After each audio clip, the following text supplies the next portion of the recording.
আগে আমাকে দেখতে ঠিক এমনটা ছিল, আর ভুঁড়ি হয়ে যাওয়ার পরে ঠিক এইরকমটা লাগতো। আর 1 মাস কন্টিনিউ জিম করার পরে আমার লুকটা ঠিক এইরকম হয়ে গেছে।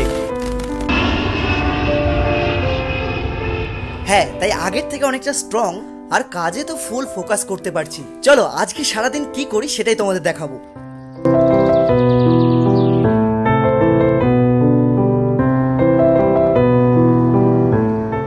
তোমাদের ভাই জিমে ভর্তি হয়েছে আর তোমরা দেখতে চলে এসছো। আরে জিমে ভর্তি হয়ে কি হবে, সেই তো 1-2 মাস পরে ছেড়ে দিবি, এর থেকে বরং ছেড়ে দে। দেখো এটা হলো বেসিক্যালি আমার রুম, কিন্তু একটু আগে এটার অবস্থা অন্যরকম ছিল। এইদিকে রয়েছে ভাইপের বোর্ড, এইদিকে সাইকেল, এইদিকে হলো এইরকম একটা গাড়ি। এটা একটু চালিয়ে দেখাও। দেখো আমি জিমে যাওয়ার আগে মোটামুটি আমার ঘরে চলে আসে। এই সকালবেলা ঘুমদুম নেই নাকি? দেখো বিষয়টা হলো এর আগে আমি 2 বার কিন্তু জিমে ভর্তি হয়েছিলাম, কিন্তু কোনো কারণবশত আমি ছেড়ে দিয়েছিলাম। অনেকদিন পরে রিয়েলাইজ করলাম যে ভাই আমাকে এটা তো ধরে রাখতেই হবে। তাই 1 মাস আগে আমি ভর্তি হয়েছিলাম আর এখনো পর্যন্ত কন্টিনিউ করছি। দেখো সকালে উঠে আমার প্রথম কাজ হলো ব্যাগটা গোছানো, একটা জলের বোতল নিয়ে নিই। গাইস আমার 2টো গ্লাভসও কিনেছি আমি। এটা নামটা আমি ঠিক জানি না, কিন্তু এই গ্রিপ করতে খুব সাহায্য করে। হাতের এই জায়গাটাই পড়ি আমি।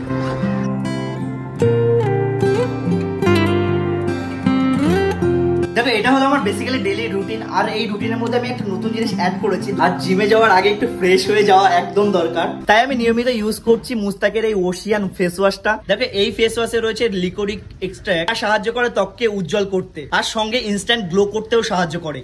দেখো এই ফেস ওয়াশটা কিন্তু বিশেষভাবে পুরুষদের শক্ত ত্বকের জন্য তৈরি করা হয়েছে, কারণ এতে রয়েছে মেনথল। দেখো এই ফেস ওয়াশে রয়েছে স্যালিসিলিক অ্যাসিড, যেটা মুখের ব্রণ কমাতেও সাহায্য করে, আর নতুন করে ব্রণ ওঠাটাকেও কিন্তু প্রতিরোধ করে। এতে কোনো হার্মফুল কেমিক্যাল থাকে না, আর এটা সুগন্ধটা দারুণ। দেখে এটা শুধুমাত্র আমার প্রিয় না, এটার কিন্তু অনেক ভালো ভালো রিভিউ রয়েছে ফ্লিপকার্ট এবং অ্যামাজনে। তোমরা চাইলে অবশ্যই ওখানে গিয়ে চেক করতে পারো। ফ্লিপকার্ট এবং অ্যামাজনে কিন্তু এখানে 2 লক্ষ রেটিং রয়েছে। আর এটা 2টো বোতল যদি তুমি অফারে কেনো, তাহলে একটা বোতল তোমাকে 150 টাকা করে পড়বে। এটার প্রাইস এতটাই কম যে সবাই এফোর্ড করতে পারবে। বেসিক্যালি আমার কাছে 2টো বোতল ছিল, একটা শেষ হয়ে গেছে, আর এটাকে আমি নতুন স্টার্ট করেছি। দেখো এটাকে ইউজ করবে, হাতে একটু ফেস ওয়াশ নেবে, ভালো করে রাব করে দেন মুখে অ্যাপ্লাই করবে। এরপরে জল দিয়ে মুখ ধুয়ে নিলে পুরো ফ্রেশ। দেখো এই ফেস ওয়াশে সবকিছু আছে যেটা একটা পুরুষের ত্বকের জন্য লাগে। আমি অবশ্যই বলবো এটা ইউজ করো এবং তোমার ত্বকের ডিফারেন্স চেক করো। এখনই অর্ডার করার জন্য ডেসক্রিপশন এবং ফার্স্ট কমেন্টে কিন্তু লিঙ্ক দেওয়া আছে, ওখান থেকে অবশ্যই অর্ডার করবে। ফাইনালি ফ্রেশ হয়ে বেরিয়ে পড়লাম। আমার সঙ্গে ওই দিক থেকে যাবে সাগর, ওই কিন্তু আমার জিম ট্রেনার, ঠিক আছে? গাইস এটা গেস করো তো এটা কি আছে, জাস্ট তোমাদেরকে বলছি, কমেন্ট করে জানাও এটার মধ্যে কি থাকতে পারে, ঠিক আছে? এটাও আমি জাস্ট 2 থেকে 3 দিন হলো নেওয়া শুরু করেছি। যাই হোক আমি আবার বাড়ি থেকে গিয়ে স্কুটি আনলাম, আর ওই দিকে দেখো আমার ট্রেনার চলে এসছে। আমার পায়ে খুব ব্যথা ভাই, চর্বি ওগুলো সব। কোথায় চর্বি দেখছিস তুই?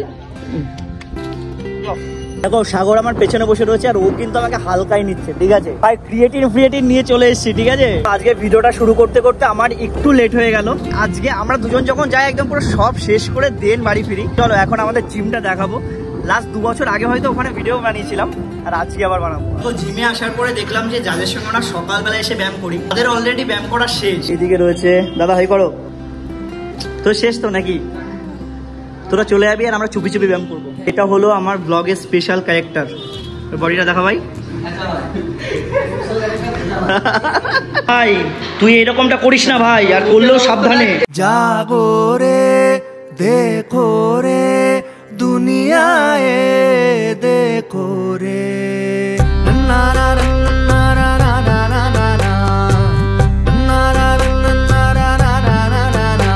ওয়ার্কআউট হয়ে গেছে, এখন এই লেগের এইটা থাকবে। আমি 50 50 100 25 50 কি বলছে ওটার উপর ওয়েট করব। চলো কত আছে? 50 110 ওঠ দেখি। এই যে এ নাকি এখানে উঠবে।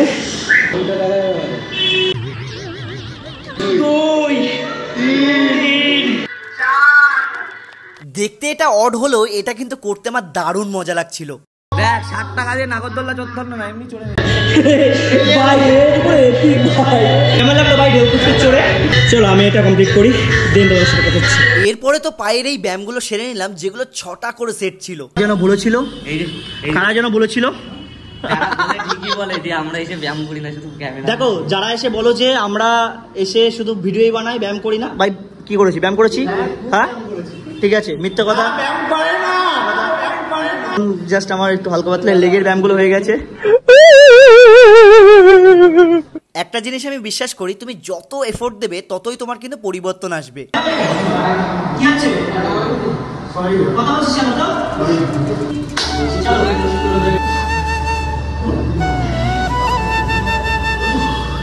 তো প্রচন্ড কষ্ট হয়ে গেছে ভাই। যে তুই কি ফাঁকি মেরেছিস নাকি তাড়াতাড়ি করেছিস ভাই? আজকে আমার ভাই ওকে আমি করতে দেখলামই না, তাড়াতাড়ি হয়ে গেল, আমাকে বলছে তাড়াতাড়ি বাড়ি চল। আর এই শর্টসে কি বানিয়েছে, আমার গার্লফ্রেন্ডের জন্য কিনে আসলাম নাকি তোর গার্লফ্রেন্ডের জন্য? হ্যাঁ সত্যি করে বল।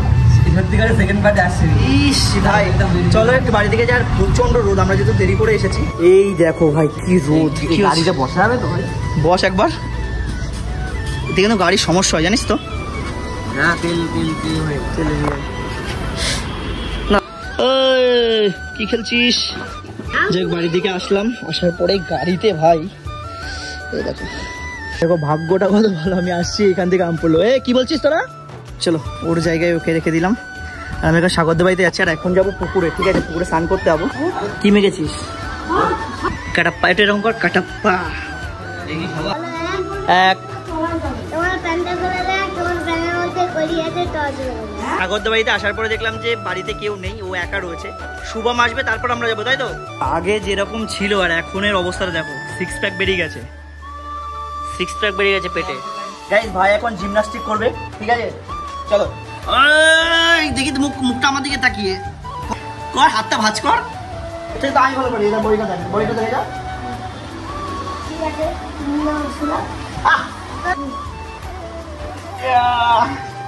গাইস ভাই এখন কবিতা বলবে, ঠিক আছে চল জোরে, হ্যাঁ জোরে।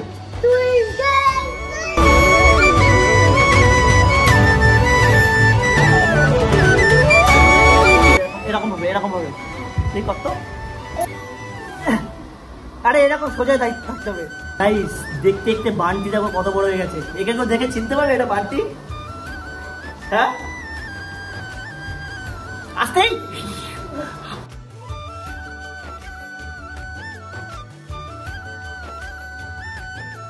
তো ফাইনালি আমরা পুকুরে চলে এসেছি। স্লিপ কিন্তু জলটা অনেক বেড়ে গেছে।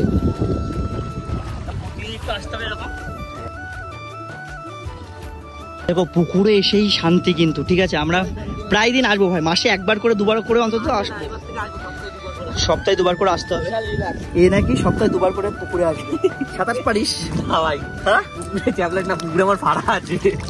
আমাকে এক জ্যোতিষ জানিস আমার হাত থেকে দেখবার কেমন বলতো, ওই বাড়ির পাশে আসে না, আমার মাসি একবার বলছে দেখো তো দেখি।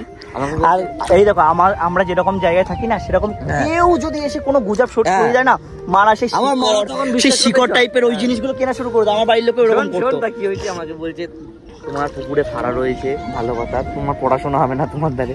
আমি এখন ভাবি আমি গ্র্যাজুয়েশনটা তাও অনার্স নিয়ে বলে তোমার দ্বারা পড়াশোনা হবে না, এরকম একটা ডায়লগ। আমার মা বলছে এরকম বলো না, কি একটা উপায় করা যায় বলো তো। হ্যাঁ আমাদের বাড়ির লোক বলো থেকে সবসময় আতঙ্কে থাকতো, একটা মধ্যবিত্ত পরিবার থেকে এই জন্য আমাকে পুকুরে ছাড়ে না। পড়াশোনা আসার সময় বলছি পুকুরে যেতাম না। না ঠিক আছে আমি আছি যখন, ঠিক আছে এখন একটু স্নান পান করি। এখান থেকে শিবম আসছে, ঠিক আছে শিবম আমাদের বাড়ি থেকে গেছিল, তখন একটু স্নান পান করি, দেন কথা হচ্ছে। জাস্ট একটু আগে স্নান করে আসলাম। এবার ফোনে একটা প্রবলেম হয়ে গেছে, ওই যে আমি জলের মধ্যে চুবালাম না, সামনের ক্যামেরায় জল ঢুকে গেছে, পেছনের ক্যামেরাতেও হালকা হালকা জলের ছাপ পড়ে গেছে। এবার বিষয়টা হলো দেখো হালকা করে একটু হলেও তোমরা বুঝতে পারবে যে একটু ঝাপসা টাইপের লাগছে। তো এখন তো আমি রয়েছি ভাইদের বাড়ির দিকে। এই ভাই মুখটা দেখার মতো ছিল। দেখো এরপরে আর ব্লগ বানাতে ইচ্ছা হয়নি, তার কারণ হলো এই দেখো আমার ফোনের এই দুপাশ থেকে এরকম লাইট কি একটা চলে এসছে। জানি না আইফোন এটা সচরাচর আসে কিনা, কিন্তু আপডেটও দিইনি তখনও পর্যন্ত। তো তারপরে আপডেট দিলাম, তারপর দেখলাম আরো একখানা চলে এসছে। আর কি ডিমোটিভেট হয়ে আমি আর ব্লগ বানালাম না। গাইস আজকে ব্লগটা এই পর্যন্ত। ব্লগটা ভালো লাগলে অবশ্যই লাইক করো, চ্যানেল নতুন আসলে অবশ্যই সাবস্ক্রাইব করো, ঠিক। আর হ্যাঁ গাইস ডেসক্রিপশন এবং ফার্স্ট কমেন্ট থেকে কিন্তু মুস্তাকের এই ওশিয়ান ফেস ওয়াশটা কিনতে একদম ভুলো না।